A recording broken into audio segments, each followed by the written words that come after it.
You cry too much. The voice sent a chill through Aisha's entire body. Startled, she quickly jumped to her feet and looked around in fear. But there was no one there.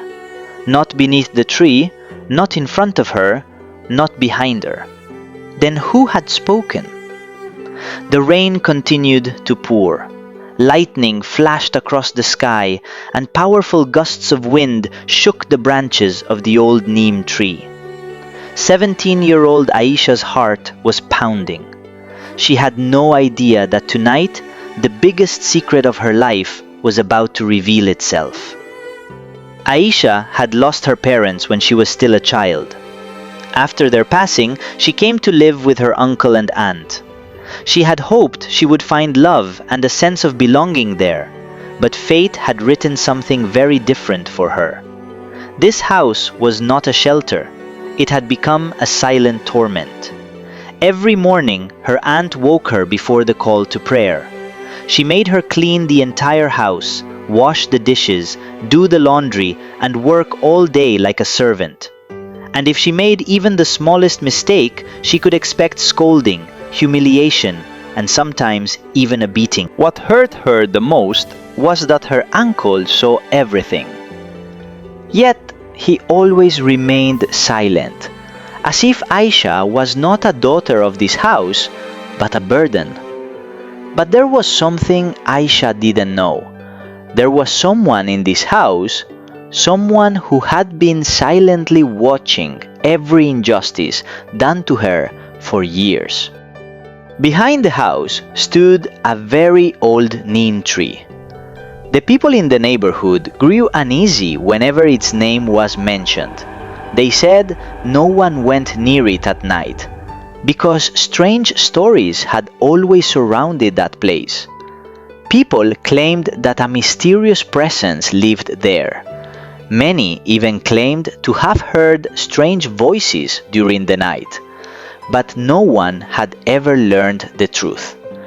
And perhaps tonight, that truth was about to reveal itself to Aisha.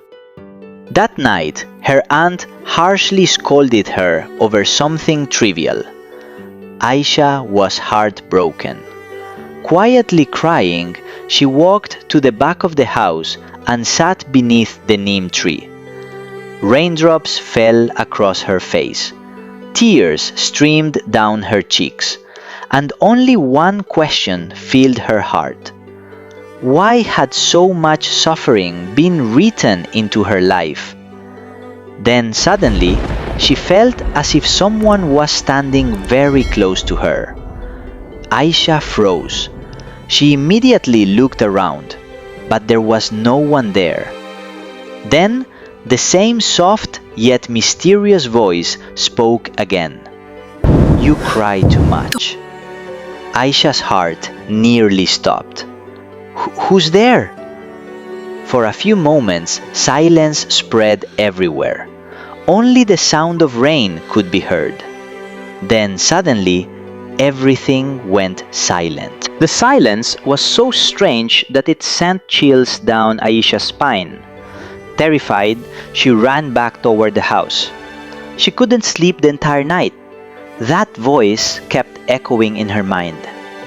The next day, she convinced herself it had all been her imagination. Maybe she had been exhausted.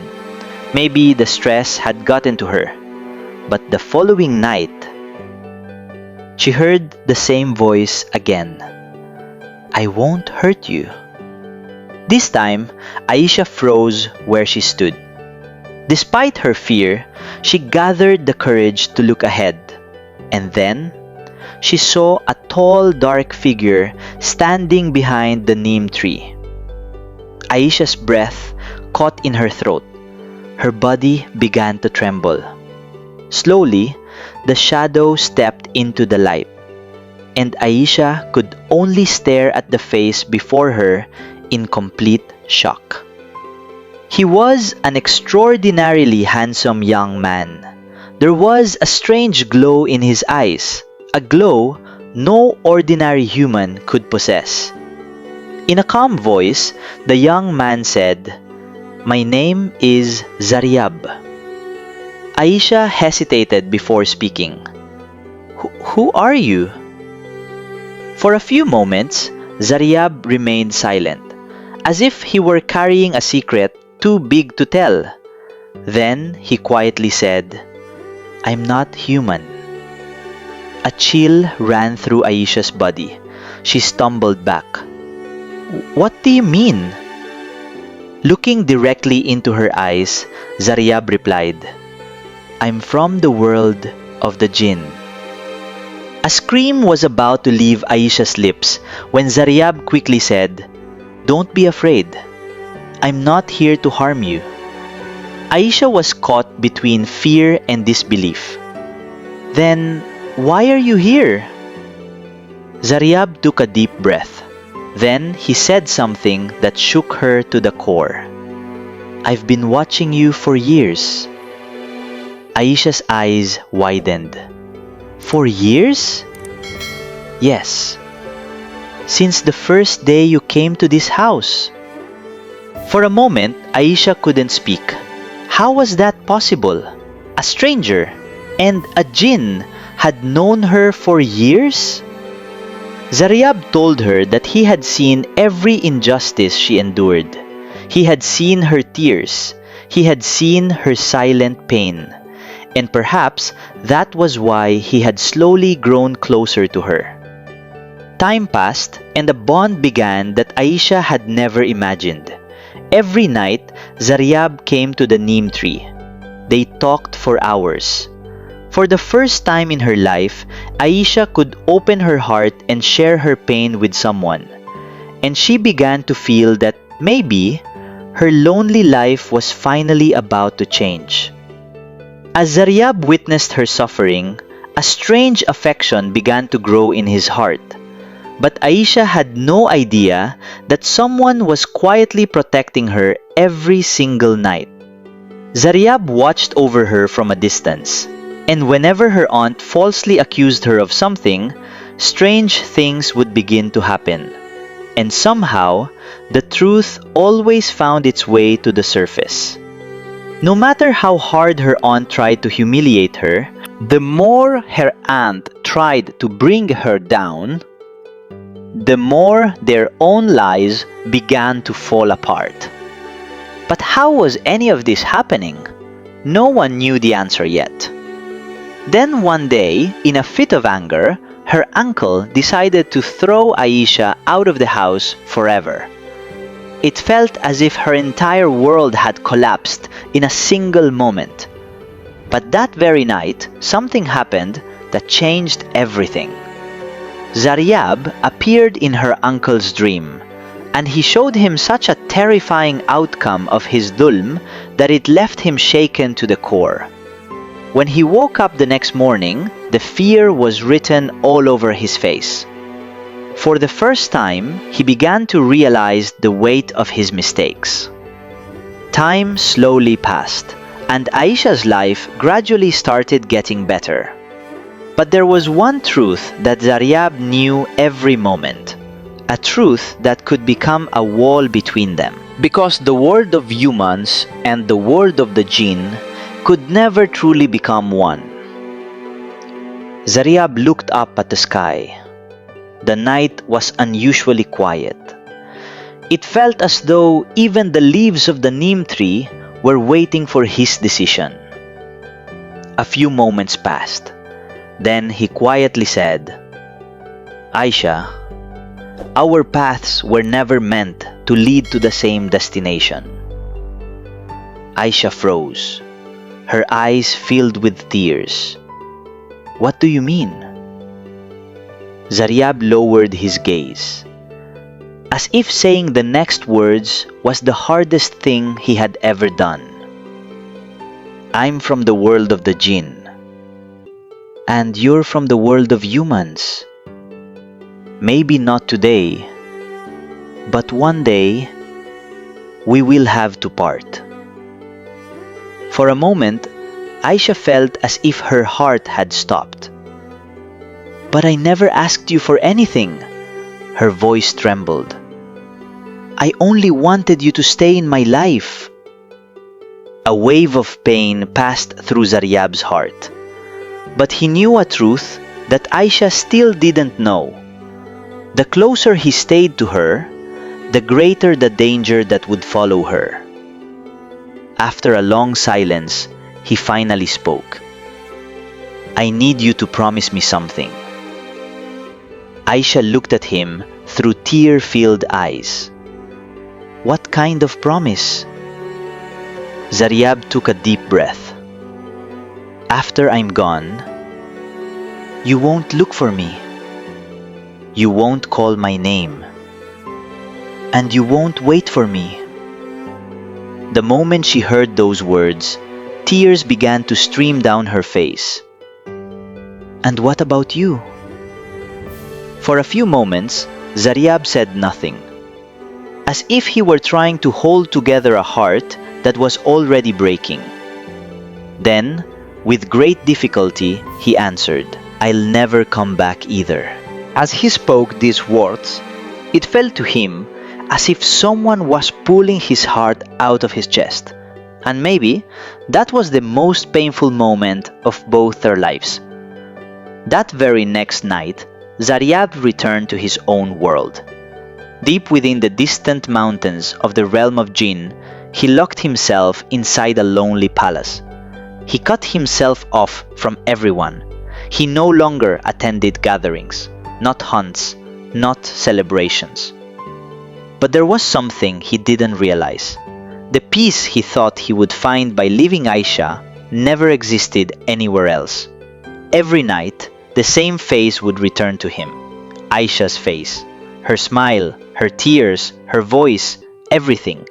And these memories slowly began to break him from within. Meanwhile, Aisha's world was once again sinking into darkness. Zaryab had forgotten one thing. He was not just her lover. He was also the only healing over her wounds. And after he left, even that healing was taken away from her. Only a few days had passed when her uncle and aunt returned to their old cruel ways. And Aisha had no idea at all that a new test in her life was about to begin. Every night, Aisha would go and sit under the neem tree, but there was only silence. She didn't want to break her promise, so she never called out for Zaryab. Meanwhile, the cruelty of her uncle and aunt kept growing day by day. They began to believe that Aisha no longer had anyone to support her. One day, the aunt falsely accused her of stealing money from the house, even though they had hidden the money themselves. Her uncle exploded in rage. He didn't listen to a single word she said. Aisha kept crying, kept begging, kept swearing she was innocent, but no one believed her. And then, that same night, she was locked inside the storeroom at the back of the house. That room had been abandoned for years. Darkness, dampness, and an unknown fear filled every corner. Aisha sat on the ground, just crying. Ya Allah, now I have no one left. Suddenly, a cold wind started moving through the room. A faint blue light began slipping in from under the door. Aisha looked up in shock, and then he was there, Zaryab. "I'm here." Tears rolled down Aisha's eyes. "You broke your promise." Zaryab looked at her with a painful smile. "Yes, because I couldn't bear your pain anymore." Then Zaryab saw it. Her uncle and aunt were not stopping their cruelty, and in that moment, he made a decision. Now it was no longer enough to just save Aisha. The oppressors had to face their ending too. One night, driven by greed, they planned to take the rest of Aisha's property as well. They prepared fake documents and threatened her. "If you don't sign, we will throw you out forever." Aisha kept crying silently. And that same night, dark clouds covered the sky. Strange sounds echoed inside the house. Doors started opening and closing on their own. Her uncle and aunt trembled in fear. And then he appeared, Zaryab. There was anger in his eyes. You oppressed an orphan girl, stole her rights, and tried to destroy her life. The very next day, their fraud was exposed. The documents were revealed in court. Their crimes became public. Relatives who once respected them turned away in disgust. Their business collapsed. Their wealth was gone, and they were left alone in the same house where Aisha once suffered. Now, every night, their own sins haunted them. That was their real punishment. Meanwhile, Aisha was finally free. She reclaimed her property, completed her education, and started a dignified new life. From afar, Zaryab watched all of this. But the happier Aisha became, the deeper the pain grew inside Zaryab. He knew there was a wall between the world of humans and Djinn that could never be broken. And then the final night arrived. Near the neem tree, Zaryab was standing there.